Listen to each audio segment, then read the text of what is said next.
of Claiborne Farm.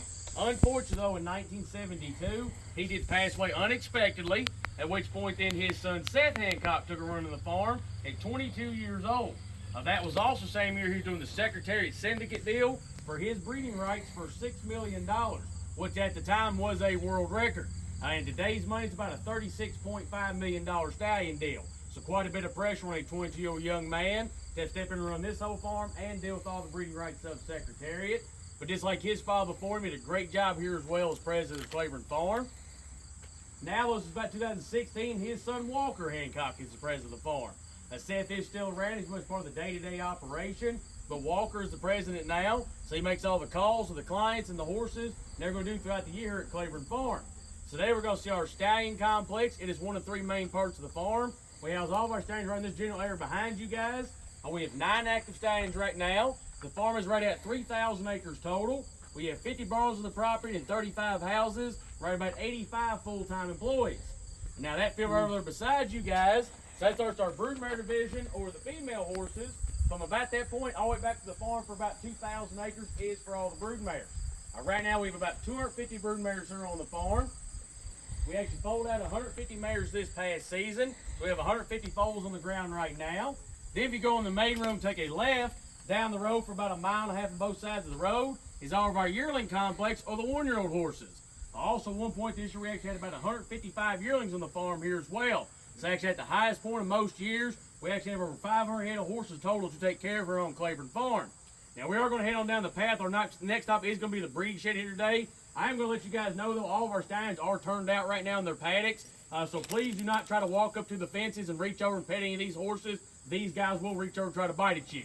I will kind of let you know when it's okay to come up and approach the horse, but we don't just want to freely walk up and reach over, because these guys will try to bite at you if you do get too close. So now we are going to head on down here now.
It feels good to be out in some fresh air and sunlight.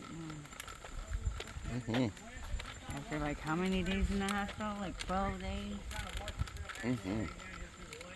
No smoking.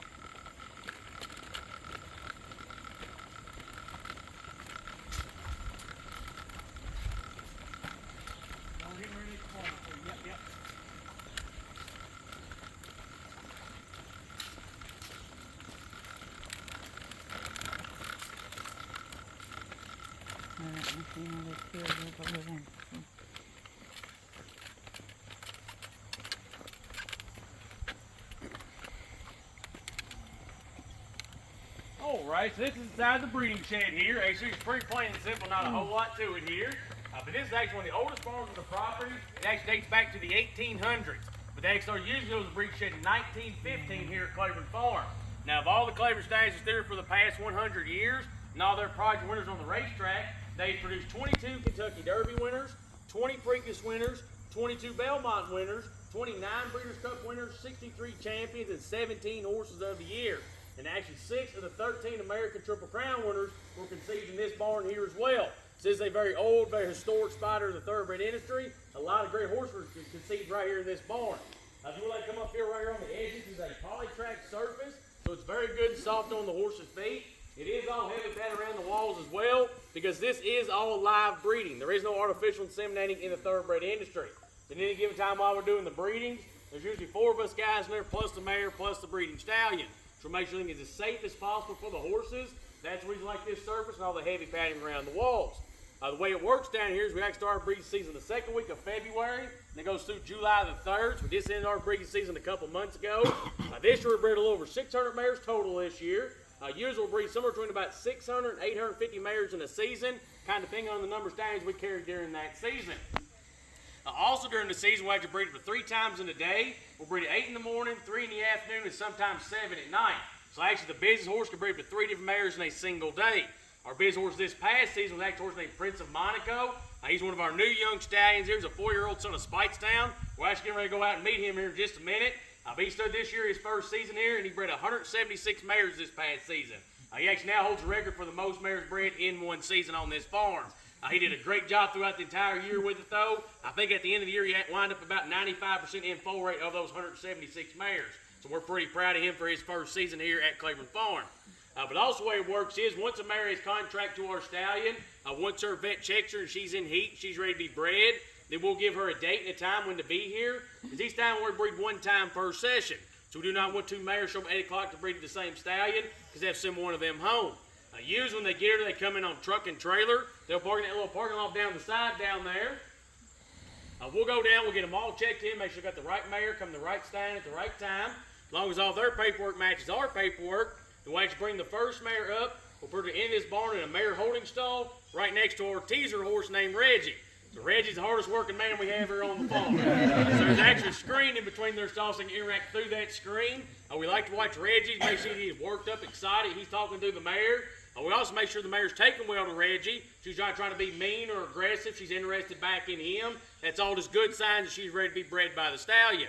Once we settle like with her and Reggie, we'll actually bring her to another part of the barn. We'll wash her up with iodine soap and water. We'll also wrap her tail up as well to make everything as sterile as possible and easier to hold her tail out of the way once the stallion does come in here and start breeding.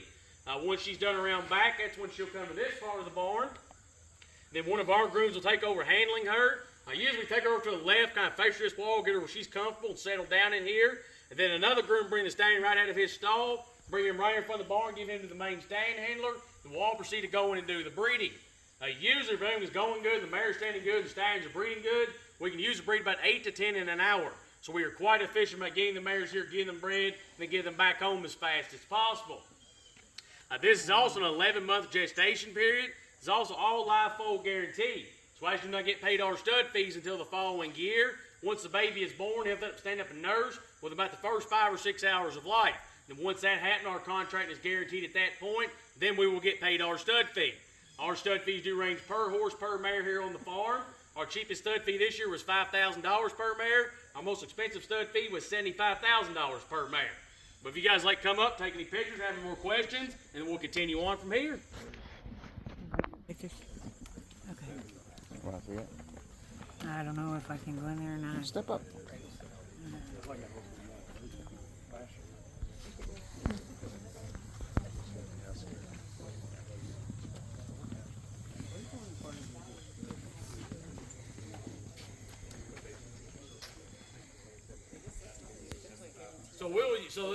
So they sell at Keeneland Race Course. So they can do the September yearling sale and then the October phase and tipping sale.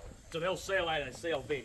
Yeah, but now they sell their own and their clients' horses. So they have their own consignment, but they will sell at one of the sale venues. So. How many times did the 75,000 one?